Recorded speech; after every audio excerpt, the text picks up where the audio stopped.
मेरी चाची हमेशा चाचा जी के पास होने से डरती थी। हर समय उनसे अलग सोने के लिए बहाने बनाती रहती थी। लेकिन मेरे चाचा जी जबरदस्ती उन्हें अपने पास ही सुलाते थे। मेरे चाचा जी मेरी चाची को कमरे में ले जाते और दरवाजा बंद कर देते। फिर जब मेरी चाची बाहर आती तो उनकी हालत खराब होती थी। उनसे ठीक से चला भी नहीं जाता था, वह लंगड़ा लंगड़ा कर चलती। आखिर ऐसा क्या करते थे मेरे चाचा जी मेरी चाची के साथ? इसी बात को जानने के लिए मैं एक दिन उनके कमरे के बेड के नीचे छुप गई। मैंने अंदर का मंजर देखा तो मेरे होश उड़ गए। मेरे चाचा जी तो चाची जी के साथ। दोस्तों, मेरा नाम नेहा है। मैं अपने परिवार के साथ खुशहाल जीवन जी रही थी। मुझे पता ही नहीं था कि दुख की जिंदगी कैसी होती है। मैं अपने माँ बाप की इकलौती बेटी जो थी, मेरी सभी जरूरत मानो एक चुटकी में ही पूरी हो जाती थी। पापा एक अच्छी जॉब करते थे जिसकी वजह से आज तक कभी भी पैसों की तंगी नहीं देखनी पड़ी। खैर, हमारी खुशियों को नजर लगते टाइम नहीं लगा और एक दिन मेरे पापा इस दुनिया से हमें छोड़कर चले गए। मेरी चाचा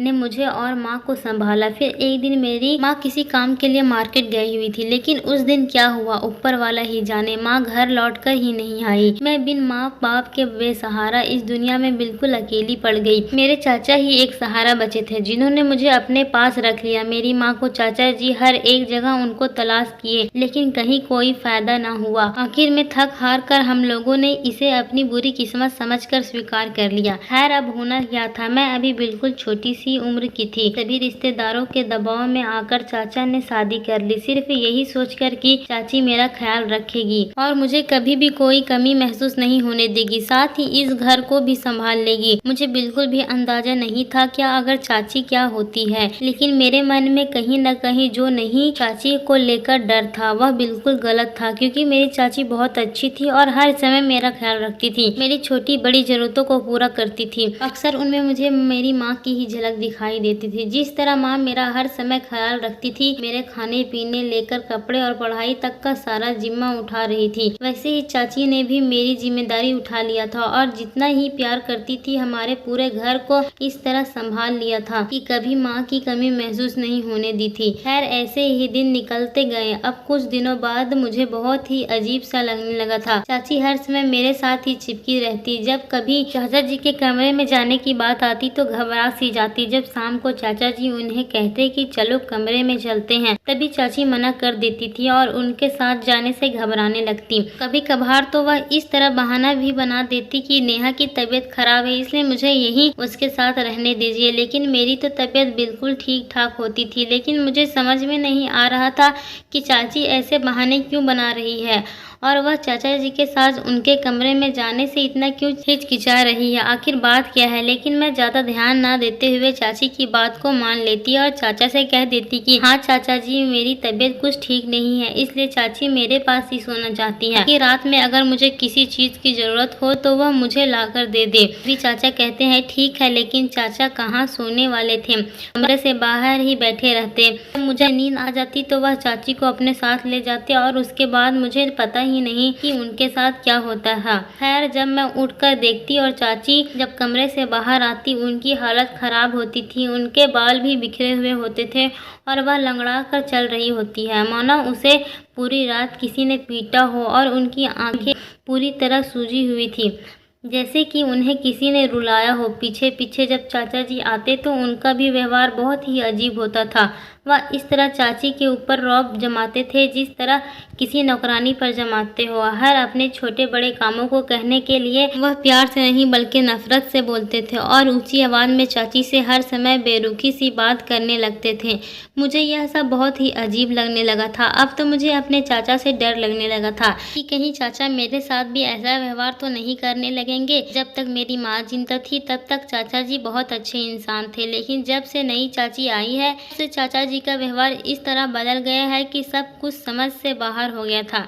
मैंने चाची से पूछा कि चाची आखिर बात क्या है? चाचा जी आपके साथ ऐसा क्या करते हैं जिसकी वजह से आप इतना डरी हुई रहती है और उनके साथ कमरे में जाने के लिए भी तैयार नहीं होती है? अभी चाची मुझे कहने लगी, बेटा ऐसी कोई बात नहीं है, तुम इन सब बातों में इतना ध्यान मत दो। इस तरह चाची हर रोज कोई बहाना बनाकर उस बात से मुझे फैला फुसला कर दूर कर देती और अपने काम में लग जाती, लेकिन मेरा दिमाग कहाँ रुकने वाला था। मेरे मन में तो सिर्फ यही चल रहा था कि आखिर हो क्या रहा है, क्योंकि मेरे मन में बहुत बड़ा डर था कि कहीं मैं माँ की तरह चाची को भी ना खो दूं, क्योंकि जब से चाची मेरी जिंदगी में आई है उन्होंने मुझे माँ की कमी कभी महसूस नहीं होने दी और हमेशा ही मेरी हर छोटी बड़ी जरूरतों को दिल से पूरा किया था।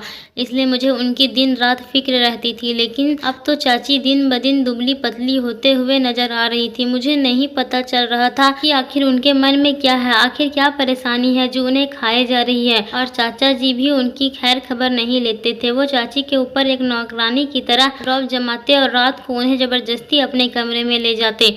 और सवेरे होते ही जब चाची कमरे से बाहर आती उनकी हालत बिल्कुल ठीक नहीं होती और चाचा जी को इस बात से जरा भी फर्क नहीं पड़ता। वह बड़े ही अच्छे मुस्कान और तंदुरुस्ती के साथ कमरे से बाहर निकलते हैं जैसे कुछ हुआ ही नहीं है। खैर मुझे तो अब चाची की बहुत फिक्र होने लगी थी, पर मैंने एक दिन चाची से कहा कि चाची आप चाचा जी के कमरे में मत सोया कीजिए, आप मेरे ही पास सोया जाया कीजिए। तभी चाची कहने लगी कि बेटा मैं तुम्हारे पास ही सोना चाहती हूँ, लेकिन मैं कर भी क्या सकती हूँ। उन्होंने पूरी बात मुझे नहीं बताई, लेकिन मुझे इतना जरूर कहा कि मैं तुम्हारे पास ही सोना चाहती हूँ। फिर मैंने चाची को अब अपने पास बुला लिया करती। कुछ दिन तक मैंने अपनी तबीयत खराब होने का बहाना बनाया, लेकिन यह बहाना ज्यादा दिन कहाँ चलने वाला था। चाचा भी कोई बच्चे नहीं थे जो समझ पाते, इसलिए वह सब जानते थे कि किस समय तबीयत खराब होती है और किस समय बहानेबाजी होती है। इसलिए वह चाची को मेरे सोते ही अपने पास बुला लेते थे और जब वो जाने से मना करती तो उनके सामने बड़ी बड़ी आंखें दिखाकर डराने जैसा रूप ले आते थे। मुझे कुछ भी समझ नहीं आ रहा था कि आखिर यह सब हो क्या रहा है। खैर मैं एक दिन सोचा कि क्यों ना मैं इन दोनों के कमरे में छुपकर देखूं कि आखिर होता क्या है। मैंने यही सोचकर इनके कमरे में जाने का प्लान बना लिया, लेकिन मेरा प्लान कामयाब नहीं हो सका,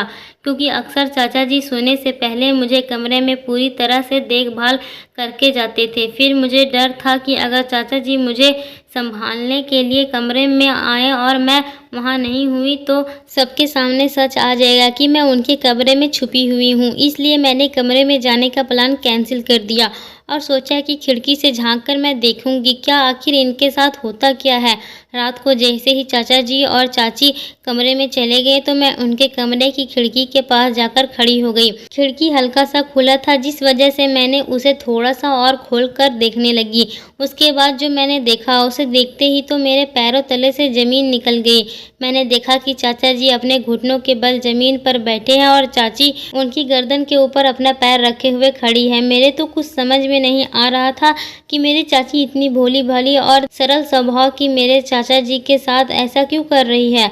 अब तो मेरे दिमाग की बत्ती इस तरह चल रहे थे कि मेरा पूरा शरीर पसीने से लपतप हो गया था।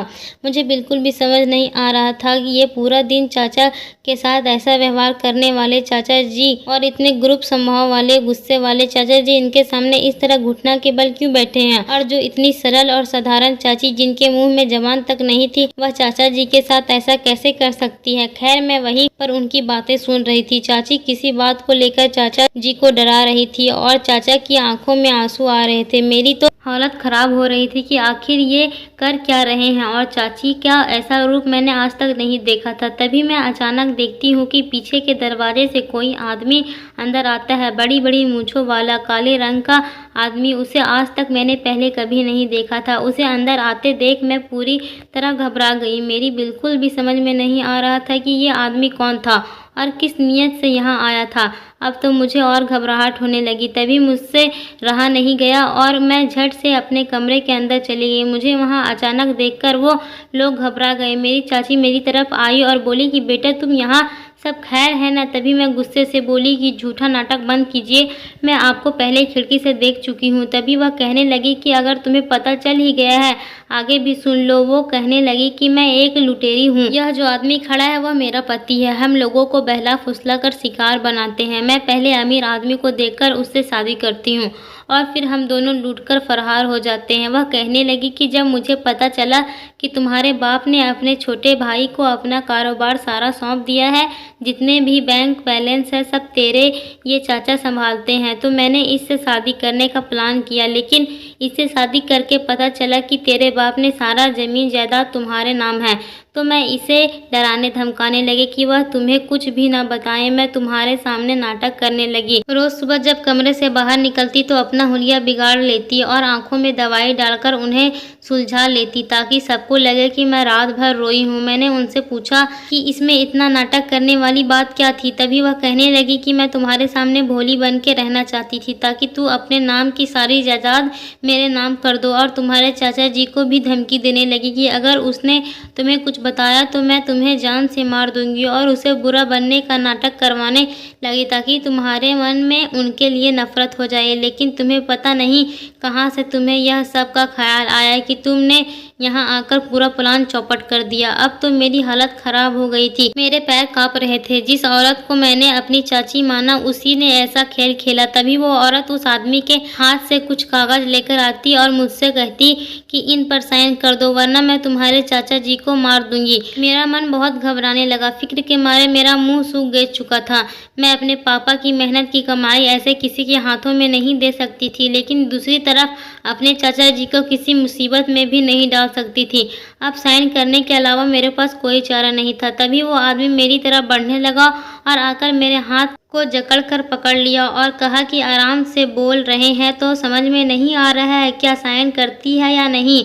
अब मेरे पास कोई चारा नहीं बचा था। मुझे साइन करने पर पूरी तरह मजबूर कर दिया था क्योंकि मेरे चाचा जी से बढ़ के मेरे लिए कुछ भी नहीं था, इसलिए मुझे साइन करना ही पड़ा। मेरे साइन करते ही वह औरत जोर जोर से हंसने लगी और कहने लगी कि जो हमें चाहिए था वह हमें मिल चुका है। अब हमें तुम चाचा बेटियों से कोई मतलब नहीं है, इसलिए तुम लोग जहाँ मर्जी जाओ, हमें किसी से कोई मतलब नहीं है। और वे उन कागजों को लेकर जाने लगी। तभी उसने दरवाज़ा खोला तो सामने देखा कि मेरी माँ और कुछ आदमी खड़े हैं। अब तो मेरे और मेरे चाचा जी के पैरों तले ज़मीन खिसक गई। माँ को हम सालों से तलाश कर रहे थे और अंत में हमने हार मान ली थी। वही माँ आज हमारे दरवाजे पर खड़ी थी। मेरी खुशी का कोई ठिकाना नहीं था क्योंकि इतने सालों बाद मुझे मेरी माँ मिल चुकी थी। अब तो मेरे चेहरे पर एक प्यारी सी मुस्कान आ गई थी। तभी मेरी माँ उस औरत के हाथ को पकड़ती है और उसे जोर से तमाचा मारती। वो दोनों एकदम से उन लोगों को देखकर घबरा जाते हैं और वे दोनों भागने लगते हैं।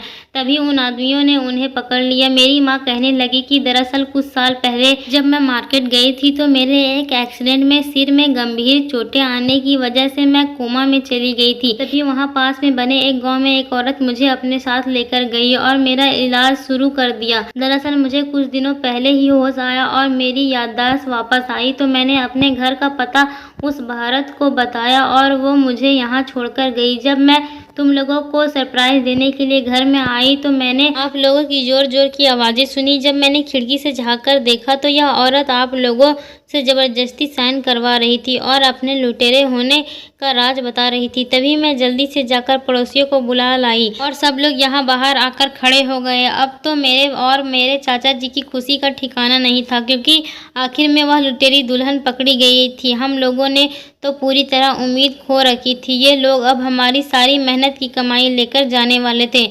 उन लोगों को पुलिस के हवाले कर दिया गया और मेरी माँ को पाकर मैं बहुत खुश थी। मेरे मन में अपनी माँ को पाकर इतनी खुशी थी कि मैं किसी को बता नहीं सकती थी। मैंने अपनी माँ से कहा कि चाचू से आप शादी कर लो। माँ ने मेरी खातिर चाचा जी से शादी कर ली। अब मुझे माँ पापा दोनों मिल गए थे। अब हम तीनों अपनी पहले की ज़िंदगी खुशी पूर्वक जीने लगे। लेकिन मेरे मन में एक अफसोस भी था कि कोई इतना भी गिर सकता है पैसों के लिए। दोस्तों, उम्मीद करती हूँ आपको हमारी कहानी पसंद आई होगी। कहानी पसंद आई है तो वीडियो को लाइक करें और चैनल को सब्सक्राइब करें।